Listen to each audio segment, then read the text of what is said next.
Assalamualaikum Baraya Priangan. Kita ketemu lagi di Perspektif. Hari ini kita pagi-pagi yang cerah ini berada di pedestrian street Hajat Mustafa. Saya ditemani oleh Kang Wahid dari Komisi 3 DPRD Kota Tasikmalaya yang di bidang infrastruktur. Saya ditemani oleh Pak Dr. Uki. Ada satu bahasan yang saya pikir ini tidak bisa diabaikan ya. Pembangunan pedestrian sebagai bentuk penataan kota dan untuk memenuhi kebutuhan masyarakat dengan ruang publik sebagai layaknya kebutuhan masyarakat urban sudah mulai dilakukan oleh Pak Yusuf. Namun tampaknya ini seperti morat-marit. Gitu. Ada satu persoalan yang hari ini dihadapi oleh masyarakat, terutama adalah soal parkir yang tidak mencukupi. Sebagian wilayah di jalur di luaran Hajat ini menjadi tempat bertumpuknya kendaraan roda 2 maupun roda 4. Tampaknya ini belum dipersiapkan dengan baik. Nah, bagaimana rencana pembangunan lahan parkirnya agar ini menjadi lebih sempurna tentunya. Kita akan membahasnya dengan para narasumber ini. Kang Wahid, dari Komisi 3 nih ya, mungkin ada obrolan soal lahan parkir ini. Kenapa tidak melakukan komunikasi dengan pemerintah daerah Kabupaten Tasikmalaya yang memiliki lahan yang cukup untuk dibangun lahan parkir, tempat PKL, orang berjualan di sana dan lain sebagainya. Gimana? Jadi memang bukan tidak terpikir dari awal sebetulnya berkaitan dengan pedestrian jalan ini. Kami pun di Komisi 3 selalu menyampaikan ke Dinas PUPR, kemudian juga di Sub, karena memang ini kan posisinya nih urusan di Sub ya. Jadi parkir tepi jalan. Bagaimana solusi ketika memang di pedestrian ini tidak bisa digunakan untuk lahan parkir. Ya akhirnya mereka melakukan, pihak di Sub sebenarnya melakukan rekayasa, ternyata mungkin memang ada kantong-kantong parkir di sekitar Jalan Hajat Mustafa ini. Misalkan di Jalan Pemuda itu dipakai kantong parkir, kemudian juga di Jalan Budha Negara ke sini, gitu kan. Kemudian pokoknya di kantong-kantong jalan yang berhubungan dengan Jalan Hajat itu dipakai untuk kantong-kantong parkir. Sebelum nanti memang kita merencanakan ada bangunan parkir milik pemerintah. Tapi ketika kemarin kalau berbarengan, nah kembalinya ke anggaran kan. Jadi kalau misalkan kebayang kemarin pemerintah kota juga harus membangun berkaitan dengan bangunan untuk parkir, kemudian juga menganggarkan juga untuk pedestrian, kita berat. APBD-nya habis semua nggak pakai ini kan gitu. Ya akhirnya itu sudah ada komunikasi, walaupun memang komunikasi itu kan mungkin di tingkatan eksekutif kan. Ada hari ini yang bangunan luas yang dekat itu kan bangunan Kasetda Kabupaten, dan bahkan informasinya sudah ada pihak ketiga yang ya ingin bekerja sama dengan pemerintah kabupaten gitu kan. Ya artinya kita pemerintah kota informasinya sudah komunikasi, ya silakan. Apakah mau dibangun oleh pemerintah kabupaten, gitu kan? Itu kan milik kabupaten. Kalau dibandingkan kota mungkin dapat pajaknya saja kan gitu, kan nggak jadi masalah kan. Kita juga ya kalau tuh misalkan mau tukar guling misalkan, ya itu lebih baik. Kota mungkin nanti akan full mendapatkan retribusinya gitu kan. Tapi bayar uangnya dari mana kalau makanya tadi apakah diguling dengan kita kan ada beberapa misalkan gulingan karena nggak ada yang ditukerinnya. Nah itu tadi kan bisa beberapa ini kan, apakah itu dibangun oleh pemerintah kabupaten, kita nanti mendapatkan pajak, atau pemerintah kota dan kabupaten kerjasama bangunkan oleh pihak ketiga. Tadi misalkan mau nggak bisa, ya itu urusan kabupaten kalau mau pakai pihak ketiga tidak ada urusan dengan kita ya Kang. Ya, itu kan kotanya kasih ruang. nah, cuman kota dalam hal ini mungkin hanya mendapatkan saja berkaitan dengan pajak parkir gitu. Jadi sebetulnya ini peluang besar untuk kabupaten. Ya pinginnya sih kita ya milik kita lah gitu kan. Dari mana tadi kata Om Muhajir, kira-kira dari mana kalau tukar bulu ini kan kita tidak untuk ada bahan tukarnya kan gitu.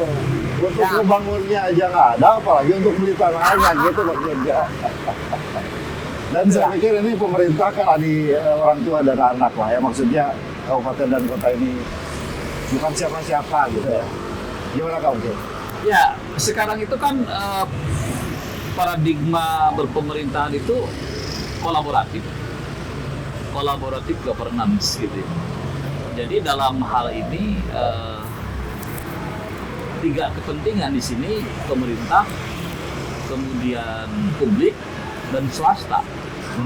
Di sini harus duduk gitu ya. Jadi dalam hal ini kalau paradigmanya itu kita pegang gitu ya, saya kira ada solusi di situ. Jadi dalam hal ini gitu ya, pemerintah kota itu kan dengan kewenangannya dia kan mengatur untuk tata ruang misalnya. Nah, ini kawasannya mau dijadikan kawasan apa? Jadi pemerintah kabupaten pemilik lahan. Nah, di sini saja masih ada kolaborasi gitu ya antara pemilik lahan dengan pemegang otoritas kebijakan di sini. Nah, jadi dengan demikian memang harus ada langkah untuk duduk bersama gitu ya. Artinya win-win lah gitu ya. Artinya bagaimana pemerintah kota juga dapat manfaat, ya, kabupaten juga sama, termasuk di sini juga masyarakat. Nah, ini yang jangan lupa catatannya gitu, bahwa ketika berbicara masyarakat bukan hanya masyarakat kotaan sih. Kan tadi kita lihat di sini, yang hadir di sini itu bahkan dari Singaparna, dari Cikatomas gitu ya, orang kabupaten gitu ya. Jadi kalau pemerintah itu mikir, oh ini untuk, apalagi dulu kan kita satu Tasikmalaya. Jadi janganlah dikotomikan seperti itu, bahwa kemudian ada lahan-lahan yang sekarang secara administratif dikelola oleh kabupaten kota, ya saya kira suatu fakta gitu ya. Dengan kolaborasi saya kira akan selesai gitu ya. Dan masyarakat pasti akan mendukung kedua belah pihak gitu ya. Ya, karena memang pemerintah kabupaten juga merencanakan untuk optimalisasi aset yang ada di sini. Maksudnya ada nilai tambah ekonomi dan pendapatan. Gitu, karena kan kota nggak ngasih apa-apa gitu ya ketika diusir pergi dari sini itu. Jadi ini mau dimanfaatkan, oke. Dan ini menjadi isu strategis di kabupaten.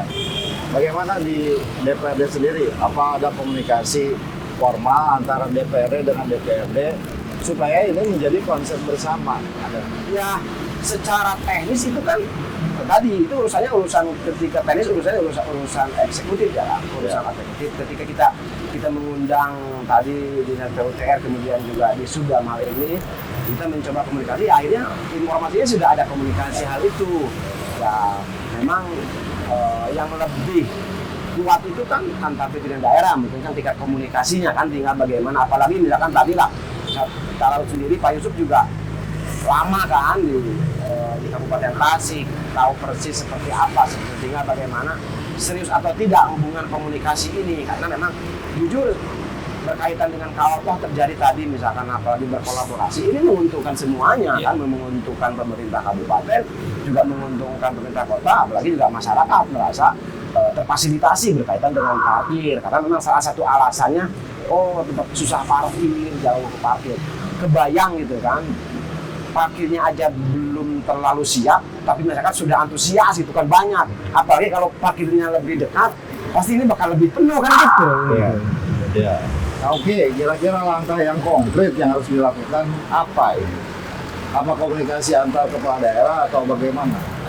Ya begini, jadi kan kebijakan itu ada di ranah elit ya, gitu ya. Nah jadi kalau kita berbicara elit itu di struktur pemerintahan daerah itu kan ada eksekutif, ada legislatif. Jadi kedua lembaga ini sama pentingnya gitu. Mungkin yang selama ini kurang adalah komunikasi di kedua lembaga ini. Eksekutif dalam hal ini bupati dengan wali kota, DPRD kota dengan DPRD kabupaten. Nah ini memang harus ada jalinan komunikasi lah. Ya. Mungkin ada forum semacam asik informal meeting lah gitu ya. Diawali dari situ saja, karena mungkin akan muncul gagasan-gagasan. Saya kira akan banyak ya. Karena kalau saya komunikasi secara pribadi dengan teman-teman dewan di kota, teman-teman dewan di kabupaten, muncul gagasan-gagasan. Cuma masalahnya ini kan seperti tidak terwadahi gitu loh. Berceceran saja menjadi sebuah gagasan pribadi. Gitu. Nah, kalau misalnya ada sebuah forum gitu ya, yang mengakomodir itu, saya kira nanti akan dari situ akan muncul kesepakatan. Ini memang siapa ya yang harus memulai gitu ya? Perlu mediator gitu ya. Gitu ya. Memang harus ada inisiator ini gitu ya. Kalau ini Sekolah institut bisa jadi inisiator. saya melihat ada semacam disparitas ya, maksudnya kok pembangunan kota sendiri gitu ya, pembangunan kabupaten sendiri. Harusnya kan kota ini ya sebagai ruang perdagangan, ruang itu orang kabupaten gitu. Dan itu tidak bisa lepas. Saya lihat kenapa tanda kutip ya, saya lihat gagal karena melihatnya itu ada semacam disparitas ya, jadi pemisah. Seakan-akan ada tembok yang tinggi sekali antara kota dan kabupaten. Padahal betul tadi, misalkan ketika berbicara kita kota punya lahan, punya wilayah, pasarnya kan mungkin juga kabupaten kan gitu. Iya. Makanya kalau misalkan, cuma saya agak pesimis juga kan berkaitan dengan, saya masih ingat lamanya ketika berbicara urusan aset saja kan, berapa tahun gitu kan penyerahan aset dari dari kabupaten ke kota. Padahal itu kan kota merengek-rengek, kabupaten butuh apa nggak dicukupi. Ya, itu ada. Kita Penyelesaiannya kan simpel sekali. Iya. Ketika political will dari pimpinan muncul, maka selesai kan? Selesai. itu padahal Gitu ya. Padahal waktu itu misalkan berbicara urusan pimpinan daerah, pimpinan DPD juga sama-sama dalam artian satu warna kan gitu kan. Iya. Ya mudah-mudahan hari ini misalkan walaupun beda warna, hari ini misalkan beda warna kan, tapi juga kan di tingkatan legislatif itu satu warna lah. Iyalah. Minimal kan gitu. Dan ini kan tadi ini siapa ini inisiatornya ataupun mediatornya ini siapa kan gitu lah. Mudah-mudahan ada yang menyambungkan hal itu kan gitu. Ya mudah-mudahan juga pembicaraan kita di sini menjadi inspiring ya buat pengambil kebijakan gitu ya. Ya tidak bisa inilah, maksudnya ya tidak bisa sendiri juga. Kota nggak 10 dengan berbagai macam kekurangannya, kabupaten dengan berbagai macam kebutuhannya tentunya. Ini batu turun ke si ekor tinggal dibicarakan. Pak, kalau kita lihat misalnya visi kota dengan visi kabupaten itu mau tidak mau akan berkolaborasi. Kota kan punya visi jasa. Iya, ada biasa. Terus kabupaten kan agriculture, Iya. gitu ya. Nah ini kan bisa kolaborasi. Tadi Pak itu, oke lah di kota bangunlah pusat-pusat jasa, perbankan, hotel, restoran, tempat hiburan, gitu loh. Tapi kan konsumennya kan dari kabupaten kan gitu. supply itu bahannya nih. Iya. Ada contoh konkret soal PDAM. Saya kritik gitu ya. Saya kan dengar kota berwacana mau bangun PDAM. Nah ini kan kalau kolaborasi, kenapa harus begitu? Artinya kabupaten punya sumber air, konsumen memang banyak di kota, betul nggak? Nah kalaupun perlu di sini dalam hal ini artinya Pemkot juga menginginkan dapatlah Ya itu misalnya itu kabar itu tidak ada kan gitu. Ya kenapa misalnya tidak berubah PDAM ini menjadi Persero gitu loh? Pemkot masuk, Ya, invest lah di situ. Jadi kan sekian saat kan selesai. Iya. Nah itu kan itu yang disebut dengan kolaborasi. Iya, Jadi iya. jangan kemudian tadi seperti balap gitu loh. Iya. Balik lagi ke soal parkir dan tentu soal PKL juga. Kalau lahan yang ada di Setda ini bisa dikerjasamakan dengan kabupaten dan pihak ketiga, urusan parkir dan urusan PKL tampaknya akan selesai dengan itu. PKL terfasilitasi tetap berdagang di tengah keramaian gitu kan. Tuh, gitu. Mudah-mudahan ada effort dari semuanya, ada motivasi dari semuanya. Antar elit tadi baik eksekutif dengan eksekutif, legislatif dengan legislatif bisa membicarakan dengan serius dan harus segera. Ya. Harus segera dimulai. Kalau tidak dimulai, maka apa yang akan menjadi kekurangan dengan ya boleh dibilang megahnya pedestrian ini akan terkurangi makna kebahagiaannya dibalik dengan orang yang rudet gitu dengan kemacetan di beberapa jalur di luar Haji Jenderal Mustofa ini. Kita akan kembali di perspektif segmen berikutnya. Terima kasih. Assalamualaikum warahmatullahi wabarakatuh.